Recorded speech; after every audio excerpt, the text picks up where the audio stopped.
Hello बच्चों, कैसे हो? आपका स्वागत है त्रिपान स्टडी सेंटर में। आज जो हम यहाँ करने जा रहे हैं क्लास 10वीं सीबीएसई एनसीईआरटी के सामाजिक विज्ञान यानी सोशल साइंस का जो है हम यहाँ पर पेपरों का अध्ययन करेंगे विस्तार पूर्वक। यहाँ पर पेपरों के अंतर्गत जो होगा एमसीक्यू भी होगा आपके समक्ष, क्वेश्चन आंसर भी होंगे जो बोर्ड एग्जाम के लिए काफ़ी महत्वपूर्ण रहेगा। और सबसे महत्वपूर्ण बात यह रहेगा कि इसमें हिंदी इंग्लिश दोनों ही माध्यम में आपको यहाँ पर समझाया जाएगा, जो कि और भी महत्वपूर्ण बन जाता है। और सबसे महत्वपूर्ण बात है कि यहाँ पर शब्द ही आपको नजर आएंगे जिसको आप लिख के भी समझ सकते हो और एनालाइज भी कर सकते हो। भारतीय संविधान विधायी शक्ति के वितरित करने के लिए 3 सूची प्रदान करता है। संज्ञेय सूची में शामिल कोई 2 विषय बताइए। और शिक्षा विषय किस सूची में शामिल है और क्यों? ये क्वेश्चन समझ में आपको आया? ये क्वेश्चन काफ़ी महत्वपूर्ण एग्जाम व्यू से। क्वेश्चन एग्जामिनर इसी प्रकार से आपको पूछेगा और आप कंफ्यूज हो जाओगे। क्वेश्चन देखिए फिर एक बार कि भारतीय संविधान विधायी शक्ति के वितरित करने के लिए 3 सूची प्रदान किया गया है। भारतीय संविधान ने विधायक शक्तियों को वितरित करने के लिए 3 सूची प्रदान किया है और ये 3 सूची है संज्ञेय सूची, राज्य सूची और समवर्ती सूची। और इसमें से पूछा गया है कि संज्ञेय सूची में शामिल कोई 2 विषय बताएं और शिक्षा विषय किस सूची में शामिल है।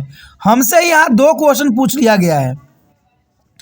3 सूची के अंतर्गत पहला संज्ञेय सूची में 2 विषय बताने कौन कौन से विषय हैं और शिक्षा किस विषय में शामिल है और क्यों किया गया है, ये क्वेश्चन है। तो क्वेश्चनों को समझना ही एक महत्वपूर्ण टेक्निक है। अगर क्वेश्चनों को आप नहीं समझ पाते हो तो आंसर भी आप सही रूप में देने में समर्थ नहीं रह पाओगे, क्योंकि क्वेश्चन ही समझना महत्वपूर्ण है। भारतीय संविधान में विधायक शक्तियों के 3 गुण वितरित, जिनमें 3 सूचियां दी गई है।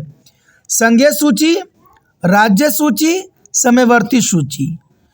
संज्ञेय सूची में शामिल विषय में वो है जो केंद्र सरकार के विषय अधिकार क्षेत्र के अंदर आते हैं। देखिए संज्ञेय सूची में कौन से विषय को सम्मिलित किया गया है, तो इसके अंतर्गत बताई गई है कि संज्ञेय सूची में शामिल विषय वो है जो केंद्र सरकार के विशेष अधिकार के अंतर्गत आ जाता है।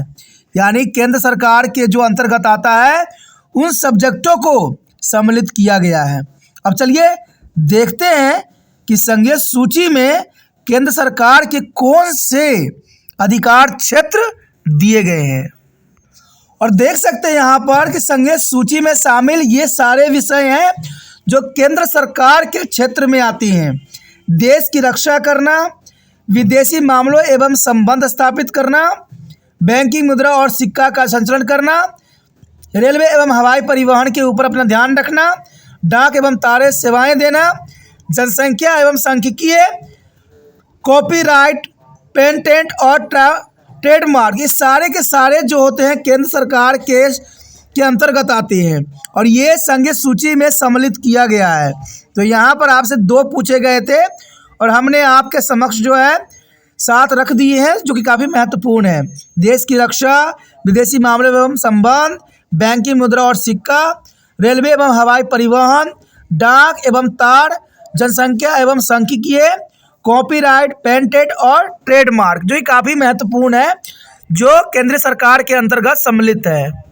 और देखा जाए जो दूसरा क्वेश्चन पूछा गया था शिक्षा के अंतर्गत, तो कहते हैं शिक्षा विषय समवर्ती सूची के अंतर्गत आता है। यानी ये समवर्ती सूची के अंतर्गत आता है, जिसका अर्थ है कि केंद्र सरकार और राज्य सरकार दोनों के पास इस विषय पर कानून बनाने की शक्ति है। यानी देखा जाए तो शिक्षा को जो है केंद्र सरकार के अंतर्गत भी रखा गया है और राज्य सरकार के अंतर्गत भी रखा गया है, क्योंकि दोनों के पास जो है इस विषय पर कानून बनाने की शक्ति है और इसको रख रखाव के लिए जो है केंद्र सरकार और राज्य सरकार दोनों मिलके शिक्षा के स्तर को ऊंचा कर सकती है। लेकिन भारत में सबसे बड़ी विडंबना ये है कि इसको केंद्र सरकार और राज्य सरकार दोनों के पास अधिकार है, लेकिन दोनों के दोनों जो है कार्य करने में सक्षम नहीं है। तो देखा जाए तो यहाँ पर संविधान में काफ़ी महत्वपूर्ण बात रखी गई है कि शिक्षा को केंद्र सरकार और राज्य सरकार दोनों के पास दिया गया है कानून। समवर्ती सूची में ऐसे विषय शामिल हैं जो केंद्र और राज्य सरकार दोनों के लिए सामान्य हित के हैं। यानी समवर्ती सूची में उन विषयों को सम्मिलित किया गया है जो केंद्र और राज्य सरकार दोनों के लिए महत्वपूर्ण है, दोनों को जो है सामान्य अधिकार देते हैं, शक्तियां देते हैं। तो यहाँ पर आप क्वेश्चन भली भांति समझ गए होंगे। हर बात जो है काफ़ी महत्वपूर्ण है, बहुत ही इम्पोर्टेंट है। समझ में आया, अच्छा लगा और चाहते हो किसी प्रकार वीडियो और भी आपको प्राप्त होता रहे तो दूसरे बच्चों के साथ शेयर भी कीजिए, क्योंकि त्रिपान स्टडी सेंटर का यही में मकसद है कि ये वीडियो हर एक बच्चे तक पहुँचे और इसमें आप जो है त्रिपान स्टडी सेंटर की मदद कर सकते हो। इसलिए शेयर ही दूसरे बच्चों का केयर है और शेयर करने के लिए कुछ नहीं करना है, यूट्यूब से लिंक को कॉपी करना है, व्हाट्सएप स्टेटस पर लगा देना है। पहली बार मेरे चैनल पे आए हो, पहली बार वीडियो देख रहे हो, समझ में आ रहा है, अच्छा लग रहा है, चाहते हो कि और भी वीडियो आपको इसी प्रकार प्राप्त होता रहे तो जर्नल सी बात है दोस्तों, चैनल सब्सक्राइब कर लीजिए। सब्सक्राइब कीजिएगा तभी दूसरे वीडियो का नोटिफिकेशन मिलेगा। और आपको पता है कि त्रिपान स्टडी सेंटर हर समक्ष आपके लिए जो है अग्रसर है। इसे सोचिए नहीं, विचार न कीजिए, अभी त्रिपान स्टडी सेंटर को सब्सक्राइब करके मोबाइल में सेव कीजिए।